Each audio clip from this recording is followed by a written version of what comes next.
There's the year support that dana and na omo debate.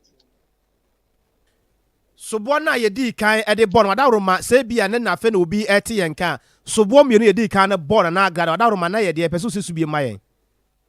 Say why advertisement say for emra the kono embe put emra no more musika. I said na da kwan so afreni family say omo e wa freni pa say omo e na omo musika ho ama omo e ko ye no so awaye ti na da kwan so e na wa fa ode afresa wa freni pa say omo mra na omo musika ho ma omo enta emra kwan so. Ya se mabra yenu aba ohema abana papa bi ana yete ne nka ne nyina no eye konfo agrada eja wadan ho kakra obenya doctor edison din so a wono ne kofare bai e de master for watu din heavyweight champion international ministry aka ware yase prem to break ase no nie 93.1 FM Sompa 98.9 ye to nkra tew na yaba ye ba ne ye tete etre se strike bi se be subie mo na eye de striker ye ba. Hey, na fido loans say simple sa. Won so dia beto wallet mu. Just 15 minutes pay o. Edem. Minua ton drinks for traffic mu so dia beto mo. 15 minutes pay we bia dia beto mu. We adwadini o we hwan o. We per small loan wa. Ye wo hia ne wo Android phone, wo valid ID card. Na dial *711*999#. Na fa unko download Fido app every Google Play Store. Fido ni ye FIDO. Bue na apply for the loan. Wo first time, wo ma 200 Ghana cedis na se wo tua wi a. Next time apagem kosoro wo makosi 2000 Ghana cedis eye 24/7 debia ampo unkosa lai wo bank bia unhia collateral unhia guarantor sapepepe de wunya so wa dial *711*999# na do akọ download Fido app no apply for loan. Fido loan l'argent est prêt. As you saying the money is ready.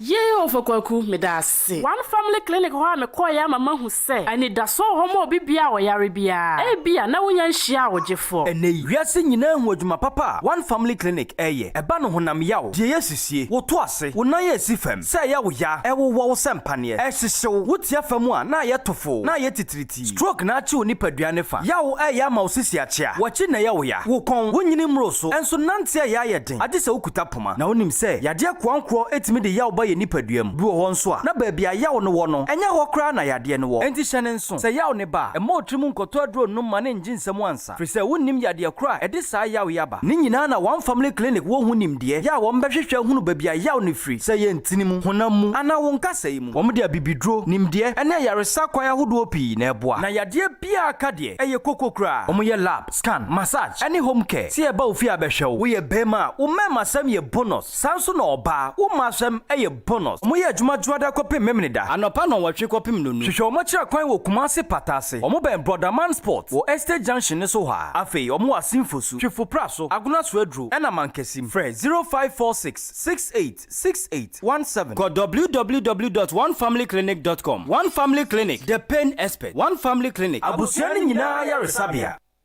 This is 93.1 FM.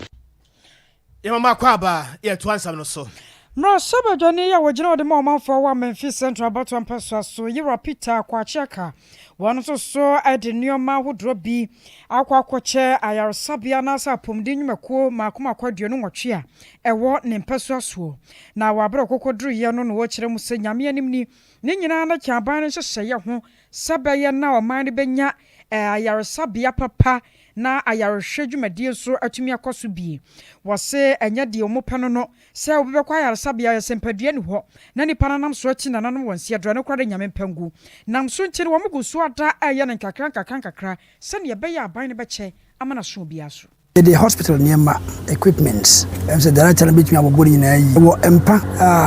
yare for daso ye wo de eje awo wo so ye wo ye di check diabetes ye di check pressure ne niema hodio bebre na ediaba wo ye hospital hay ne mom ne ye ha no ye wo hospitals na clinic best 28 ye health centers and a chips compound because the hana ye inkurase enti sane me wa hai the basic director nsem na based on the request from the communities no ono na onim eye won a eye in charge of those facilities no I am the request a bread director na based on that na director so decide request na mame ni ya order the amount nti abe no community biare de na o request ye no ene no benya eti ebi request mpa based on their needs ebi so request a delivery bed de yeje ma awo so Wei aya Amenfi Central Marshal Jani Rapita Kwacha Kananu Chino Health Directorate yon wa Amenfi Central Mensinimo Dr. Emmanuel won so akasai etreneni so the Nasibema honorable MP Amenfi Central constituency. Sawusha pomudin yebeka say one of the critical assets of life. They say nipa no betumpon wana brabom, abusua no betumpon anase oman no betumpon a na ne nyina gina apomden ho so. Na sapomden no so yebenya no sene ya na akade te sene honorable dia ba eha enedai eka ho pa. Esan say without the critical and the basic equipment no enya de say yebetimi provide quality health care ama ye manfo no ana clients na ye serve our district no. Until on behalf of me team our Amenfi Central Health District Ghana Health Service me gina staff no nyina nan mu na communities na on benya ho faso no de enaso ama honorable Health Directorate ya wono ewo Amenfi Central Mensinimo Dr. Emmanuel nene enieti ye ko ahomano so na ye ne Owura Isaac Donko akodin komo we are president at the Senior Staff Association of University of Ghana. Miro Isaac nyame asomdwe nka nyame asomdwe nka so na wa pomo te sen nyame na domo ye pa yesi efri na ede kwei modi mo niam nyina egu fom ya munnim bre a mo besa ba biem sa nete oh ye de gu da nyame ye de bogu a ye de gu ora ro manchire mu kakra ne sen bojo sei ora ro ma ede na epusu mu a modi mo niam nyina egu hoi do pusu yen de aban ordinance kan yen quantities of service ya yina sign emrane chere so pero ordinance academic service na quantities of service na ona mama two parties no yet na ho yen quantities of service no allowance to be wom or ye car maintenance na off campus aban no sika otua mahan wa todo starting from September ndi asma ye kind there scanner we ye fido no on sign restore ya sam no kete ora roma mo ya san sa union mo ya san na eja mo pusu mu hu ni strike e kwa no oye all public university staff ndi we are more than I can't even state the number ya do so pa yes tewu e ka ho obia ka obi oyejmo university bia no na de yete ya ne se musimu hia fuel na afa so no se mo car eseye a kakra bia ba no betime de magwa betime de adandan niema kakra na bie mu so mu ni campus ho no so a na bia mo wo akire ba bi ye madwuma 1212 bia eno so mu hia niema kakra mo krata mo de aba no sa de ma no wom wara ma sa de te ye de ye hia o oya ade a wo tua man ye deda wo tua man ye deda but sese aban na atitu ska no do na yes ska na wato do no wan fa kwan papa do antu ska na mfido misika na meji no elintument do without informing me unlawful deduction yes sir that is it so they should restore yanhwa yenim san kwadai so aja mo na nkwadai ya mai omodan mo ni ade o ha woni amane e beba nya agoro papa yeah we but nkwadai no say nyim dem so member o mo you are member why 3 our public university are you aware no you are not aware university staff for our Ghana we are more than 20 to 30,000 and obiano by more than half obia womba universities into semi parent na mo sha for university no me yin sika me bo sha maba na afona where na wako school into aban na so no first o hwe parent no owia parent na nya hoden no wada hwe won ba into mo for one day yes or you true there one let you one but yes you want to into aban twene nwa hwe en owia na yes you ahwe mo from no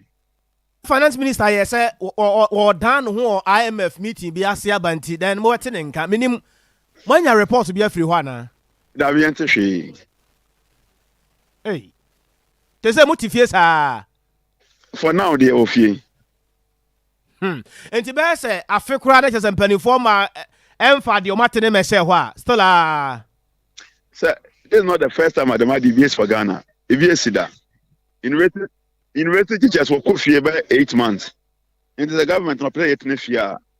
We are also ready to sit. But on play about next year, say when you university staff, university education, or the people of Ghana have then in the next year, I do offer that 1 year yahuntayan. Papa ya dasi o. Most of dasi. Alright, Don Koye president of the Senior Staff Association. Universities are hold they are buying the ano. A church from penny for na woman on the side here with you money money and the dream come na. Ninga chasa bano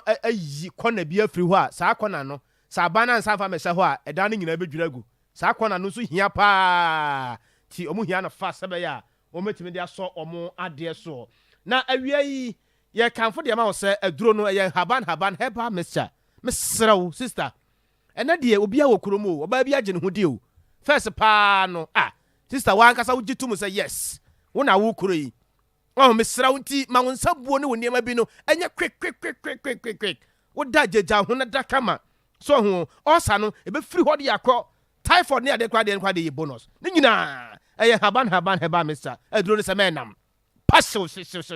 Now wo kuro no. Mr. Heba calling nak apidank. Danny Heba ne Fred Mens. Fred doctor is CA. Wo de doctor mahane na yeme ya. Doctor na beka de ohu bi a kire. No a kire se to aduro no. Say ni